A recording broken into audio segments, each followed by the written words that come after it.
let's say you do a job at 123 Main Street. Are you uploading that into the system and then it'll auto pull a radius, or how do you get the list that you're going to then So let's talk, everyone on the call is familiar with like High Level or HubSpot, one or the other, right? Yep. So let's say let's go to this first. Let's go to the relativity of a transaction. And then I'll answer the question. So is it fair to say that in any vertical, Ed generates a lead for Dave's business? Dave is going to give an estimate. The estimate is approved. The work is started. The work is scheduled. The work is started. The work is completed. The work is paid for. Pretty relative, step by step for any transaction, right? Yep. So what we can do is from High Level, HubSpot, Salesforce, fucking Acculinks, House Call Pro, doesn't matter. You mark a status in your CRM, whether through our open API or through Zapier, that address is passed to us, and that triggers either an automated follow-up or an automated campaign. An automated campaign, you can say, I want 5 postcards, handwritten notes, or boxes of cookies to go to the neighbor based off this status in that workflow of statuses. So all you need to do is give us one address, we cover the rest. Got it. And what do you set a mileage perimeter, or how do you develop? No, it's actually a number. So it's really cool. You can say, I want the nearest 5, 10, 25, 17, 334. When you build the automation in our platform, you say, I'm doing an automated follow-up, which would be one. Automated campaign opens up radio buttons you can select, or you just type a number in and then you go blop, and then it's off to the races. Got it. Interesting. Yeah. We're actually going to do this in Florida for a service business that we're going to start down there. And Dave's team is pretty capable. We met with the operations guy, I guess. I don't want to mislabel him, but so we're going to use Booking Koala. And the way I envision it is that will happen. We'll do a job, and then the 25 neighbors around, or 30 neighbors or whatever, we'll get a postcard on a 4x4. I think it's 4 postcards, 4-week type of thing, and just try to get some more business from that, which is really cool. Because we'll also, of course, be doing digital stuff, but I think there's real play in the traditional direct mail space, especially now when no one's getting direct mail except for credit card offers. It didn't come back after COVID, guys. That's what's crazy. So if you remember pre-COVID, and you knew the real estate agent, the golf course, the insurance guy, the restaurant, like they were in your mailbox.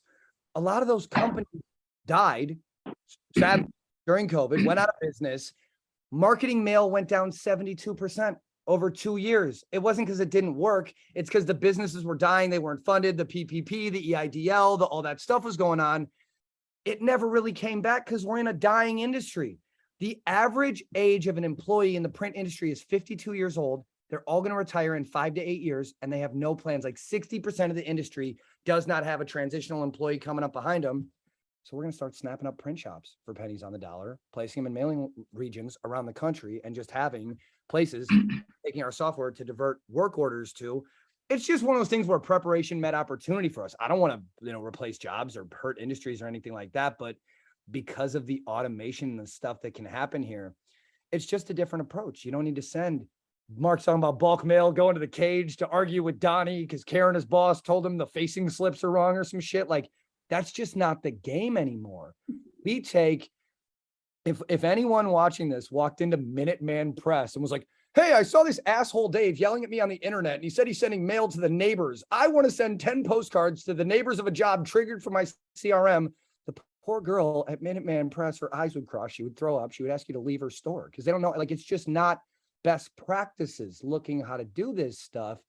And we just kind of look at like, what's the Tony Robbins thing? Success leaves clues. Data tells a story. Steal like an artist. We're just like, this shit works. It's just. You know what's interesting? I want to jump in here because it's directly relevant. So every time I have like 100 houses in my neighborhood, right? Something like that. I don't know what exactly it is, but every time someone gets a roof or gets new siding, they're door knocking. They're walking into every single house. This basically replaces that. You don't have to do that anymore because now you can just say, yeah. Compliments. So here's the deal. Think about it like this. I'm Dave the Knocker, and I'm working your neighborhood. They get a lead, and I'm banging on the doors, bothering everyone, saving cats from trees, kissing babies, doing all the shit, right? Now the neighborhood on the other side, they use this strategy where the storm hit, They marked one lead approved. The postcards went out. Then they send their knockers out. Which company would you rather work for? Yeah, So- exactly. It's exactly What about on the e-commerce side? Because I know there's I wouldn't do this for like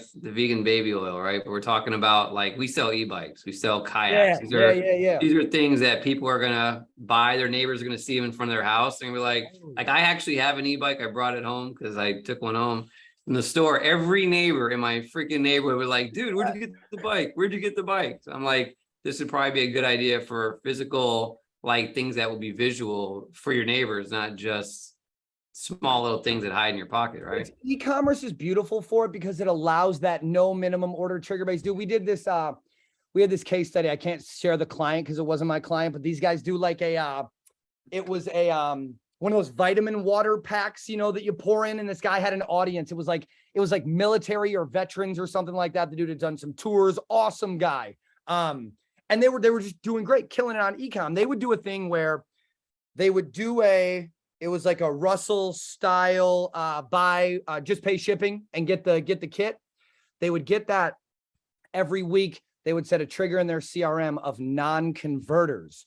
We would get that once a week, and it would be a handwritten note from the owner with a QR code in, because it's like handwritten, blue pen, blah, blah, blah, with hey, thanks for buying. I got a buy one, get one free offer for you if you scan this QR code. Dude, is a fucking like a 13% conversion, where traditional direct mail is like 0.25% to 1%. You're kind of batting good, setting a baseline with room for improvement.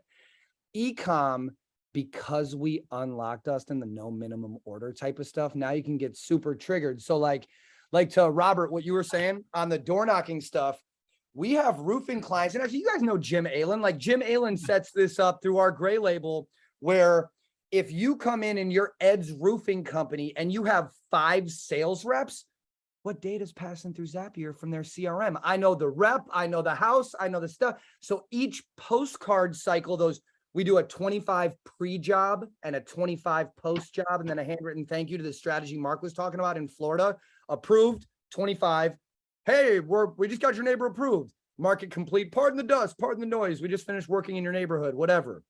That same strategy, we can put the face of the sales rep that sold the job, because that data is passing through. So Dustin, to your thought with e-com products, let's say you got the bike, the seat, the grip, the gloves, the whatever, based on the purchase, you can have that product be highlighted on the postcard through the data you're passing through Zapier or through the API. And that's where I go, Ed, to kind of like, Dave, who do you want to talk to about this? I'm like, how much fucking time do you got doing this kind of work?